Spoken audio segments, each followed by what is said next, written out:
Hello friends, the home foodie by Vandana में आपका स्वागत है। और आज मैं लेके आई हूँ आपके लिए फास्ट फूड नहीं, फास्टिंग वाला फूड, यानी कि हम उसे व्रत में खा सकेंगे।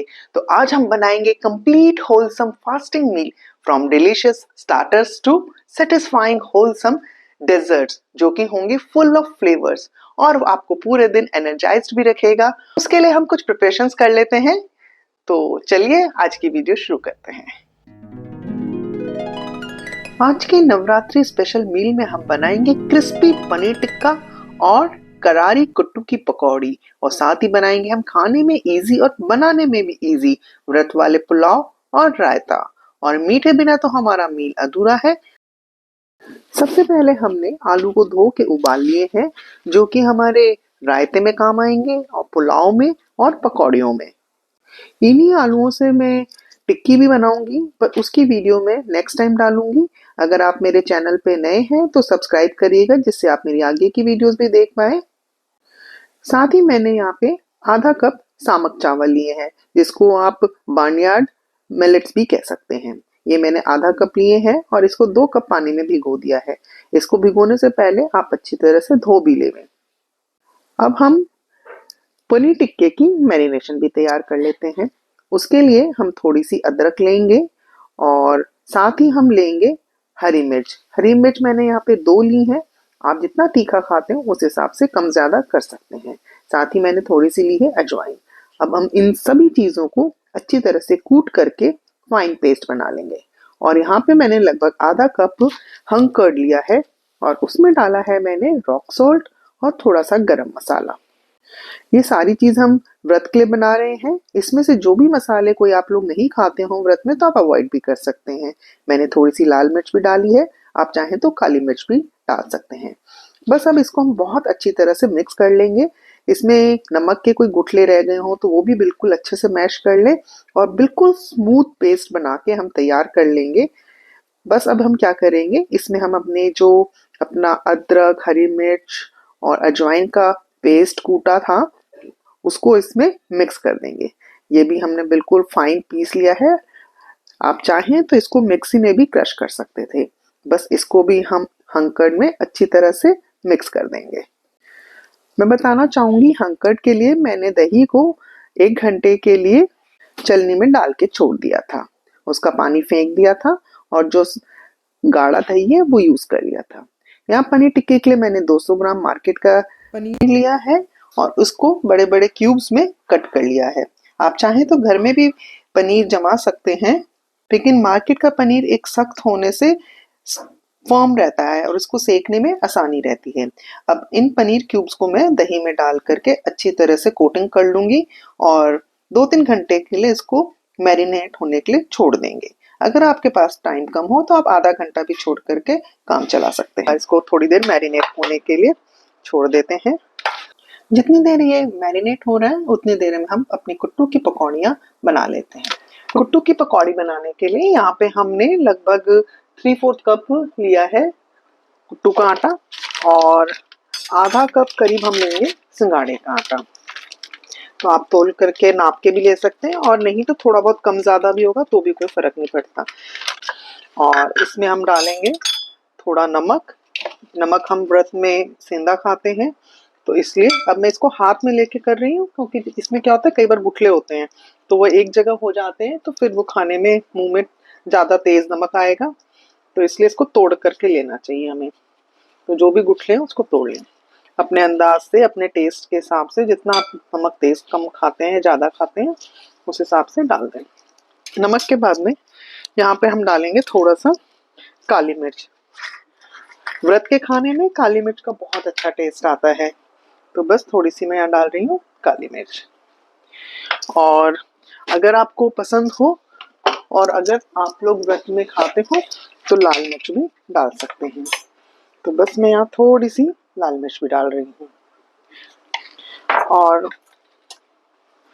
थोड़ी सी हरी मिर्च, इसका भी बहुत अच्छा टेस्ट आता है। अदरक डाइजेशन के बहुत अच्छी रहती है तो मैंने यहाँ पे अदरक कद्दूकस करके रख ली थी तो अदरक डाल रहे हैं। और हरा धनिया का तो बहुत ही बढ़िया फ्लेवर आता है तो ये मैंने पहले से धो के काट के रख रखे हैं, वो भी डाल दे रही हूँ। और अब हम इसको बनाएंगे, इसका पेस्ट पकौड़े के हिसाब से। तो उसके बाद में हम इसमें डालेंगे ये बॉईल किए हुए आलू। तो पहले हम इसका बना लेते हैं पेस्ट। पेस्ट के लिए हम थोड़ा थोड़ा करके पानी डालेंगे जितना हमें रिक्वायर्ड है। कुट्टू की पकौड़ी का घोल बनाते वक्त हमें कुछ बातों का ध्यान रखना होगा। एक तो सबसे पहले कि हम घोल जब ही बनाएं जब हमें पकौड़ियाँ बनानी है, यानी कि जब हमें फ्राई करनी है। अगर आप पहले से घोल बना के रख लेंगे ना, तो कई बार क्या होता है कि आलू जो है अपना पानी छोड़ देते हैं, तो जो घोल है वो थोड़ा लूज हो जाता है, ढीला हो जाता है। तो जिस वक्त आपको पकौड़ियाँ फ्राई करनी हो तभी आप इस घोल को घोलें। अब हमारा घोल अच्छी तरह से घुल गया है। अब हम इसमें बॉईल किए हुए आलू डाल देंगे। आलू जो हमने अभी बॉईल किए थे वो बिल्कुल ठंडे हो गए हैं।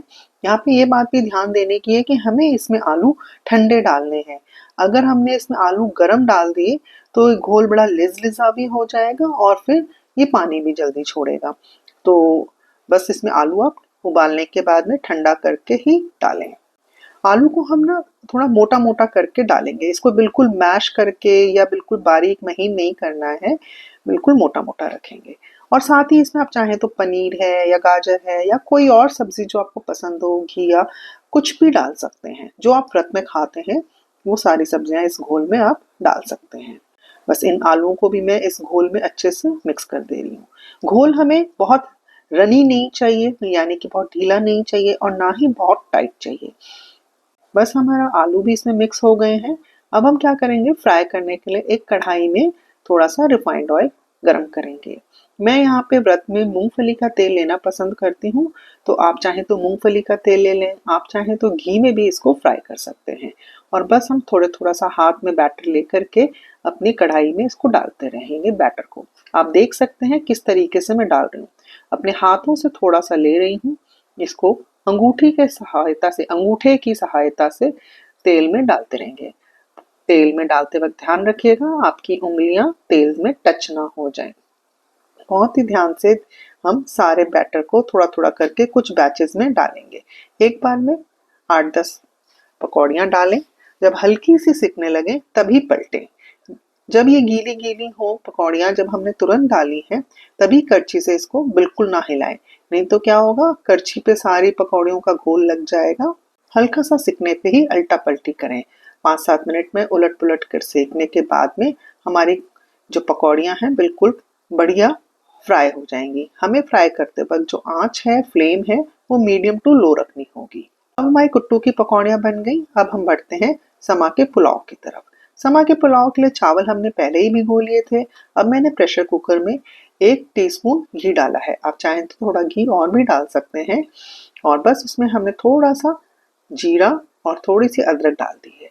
और जो हमने बॉईल किए हुए आलू लिए थे वो भी इसमें डाल देंगे।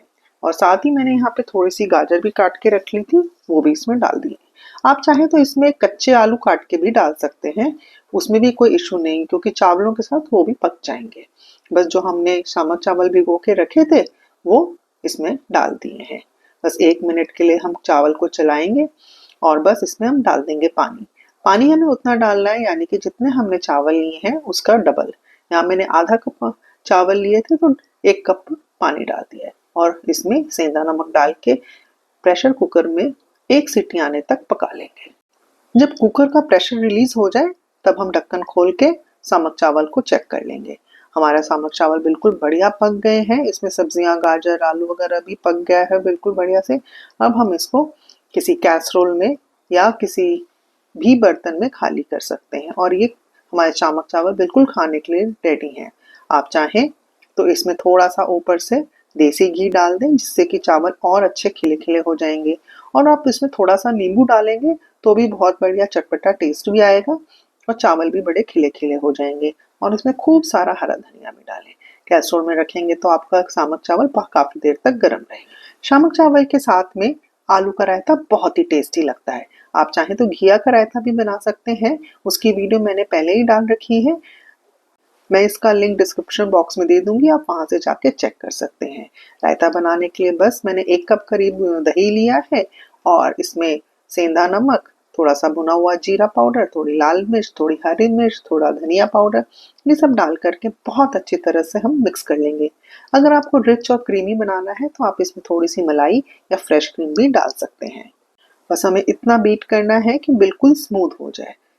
और फिर जो हमने आलू उबाल के रखे थे वो भी ठंडे होने पर, बिल्कुल ठंडे होने पर उसको बारीक बारीक छोटा छोटा काट करके हम दही में मिक्स करके छोड़ देंगे। कुछ देर बाद में आलूओं में दही का टेस्ट और नमक भी आ जाएगा। ऊपर से हम हरे धनिया से गार्निश कर देंगे। अब बढ़ते हैं हमारे मीठे की तरफ, और आज हम मीठे में बना रहे हैं घिया की खीर, यानी कि लौकी की खीर। जी हाँ, लौकी की खीर। आप सोच रहे होंगे लौकी की खीर कैसी लगेगी? बहुत ही बढ़िया और टेस्टी लगेगी। बिल्कुल ऐसे रबड़ी होती है ना, बिल्कुल वैसा टेस्ट देगी। तो बस बढ़िया कच्ची सी घिया देख करके ले आए और उसको कद्दूकस कर लें। हमें लगभग हाफ कप ग्रेटेड घिया चाहिए। बस घिया को फटाफट से कद्दूकस कर लें। और एक तरफ हमने फुल क्रीम दूध को, लगभग आधा लीटर दूध को हमने उबलने के लिए रख दिया था। बस दूध में जब उबाल आ जाए तब आप ये कद्दूकस की हुई घिया डाल दें और उसको कुछ देर पकने के लिए छोड़ दें। दूध में घिया पकते पकते बिल्कुल सॉफ्ट हो जाएगी और बहुत ही गाढ़ी हो जाएगी। आपको पता भी नहीं लगेगा कि इसमें घिया डाली हुई है। बिल्कुल ऐसे मलाईदार रबड़ी सी लगने लगेगी। 10-15 मिनट बाद में जब हमारा दूध गाढ़ा हो जाए तब आप इसमें डाल दें चीनी। चीनी आप अपने टेस्ट के हिसाब से डाल सकते हैं। यहाँ पे मैं लगभग 1/4 कप चीनी डाल रही हूँ।